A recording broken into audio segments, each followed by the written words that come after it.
Fighting for freedom, liberty, and the restoration of the Constitution. The Patrick Riggins Show.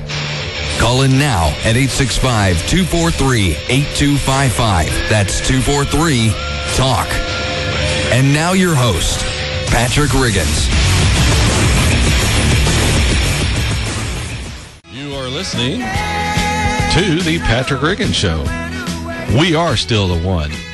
We're the one of the very few shows that is on radio or television. We're a really, really big shoe. Big shoe.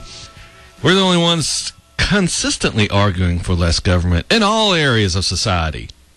Arguing for a truly limited federal government that abides by the Constitution. We even argue for a limited state government that abides by their respective state constitutions.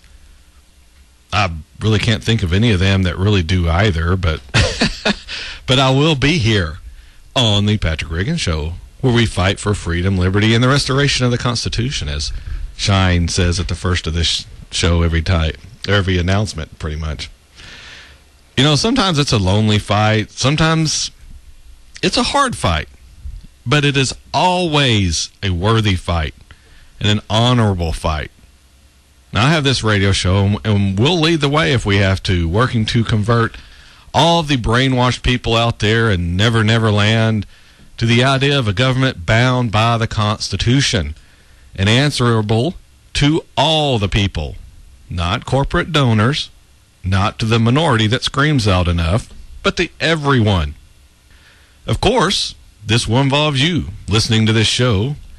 More importantly, buying from our sponsors and letting them know you're buying from me based on hearing them run ads on this show. It will involve you getting others to listen, talking to them about what you hear, teaching them to think with a critical mind, not a sponge-like mind that just soaks up everything around it, regardless of whether it is good or not, truth or not, or logical or not. One thing I would like for you to consider is, do you question why we make certain things illegal in this country?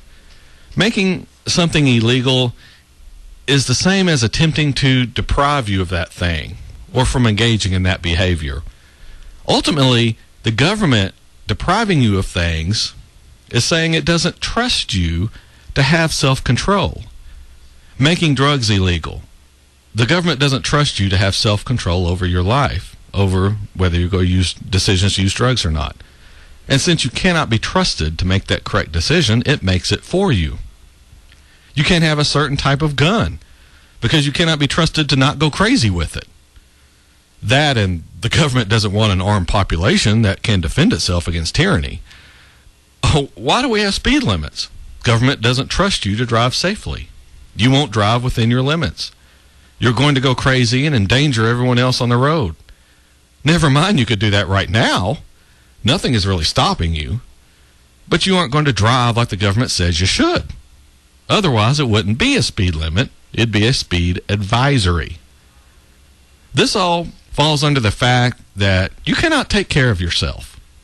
This is the same governmental control that we laugh and joke about when talking about how these governments in Muslim countries make women cover themselves so the men won't be tempted to have impure thoughts. That's not the woman's fault. It's the man's. But the women are the ones having to pay for it. We laugh about all that, but our government does the same thing to us in just about every aspect of our life. We have to all be inconvenienced because the government doesn't trust that everyone is going to exercise self-control in certain aspects of their lives. We're all human. Mistakes are going to happen. Accidents are going to happen. This is Earth. It isn't heaven. If you want perfect, you're in the wrong place. We have too many... Oh, Tori looked like he was jumping up to throw something in there. Too many people in America today, they want to be the policemen. They want to police someone else's life.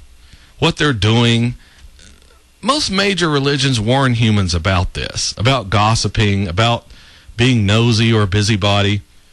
Even Jesus said, don't worry about the speck in your brother's eye until you get the board out of your own. I'm paraphrasing, of course, but the idea is to work on your life.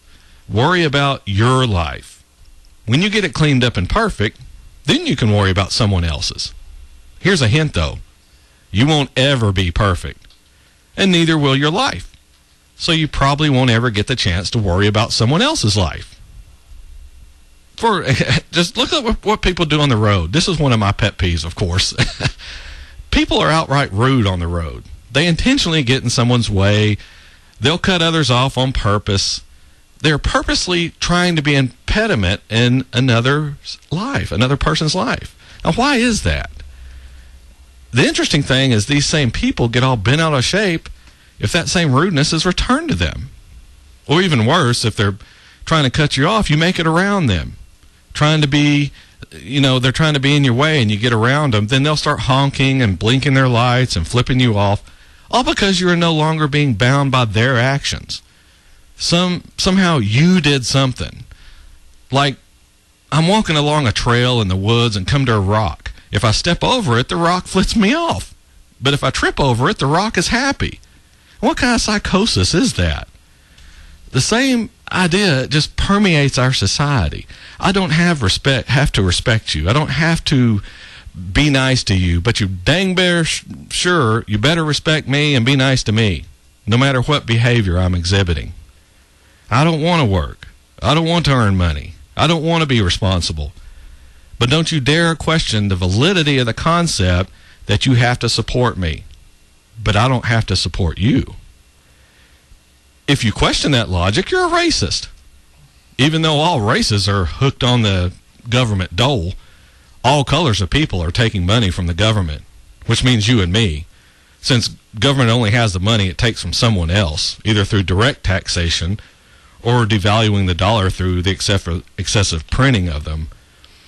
Since we just came off the new year, you should make some resolutions for 2013, not like those weight loss resolutions that you're breaking this week. Unlike those, you need to stick to these. Resolution number 1, and it's kind of self-serving, but get someone beside yourself to listen to this radio show. Just tell someone once a month to tune in and listen to what's being said here. That will go a long way to helping make sure we can turn things around in this country.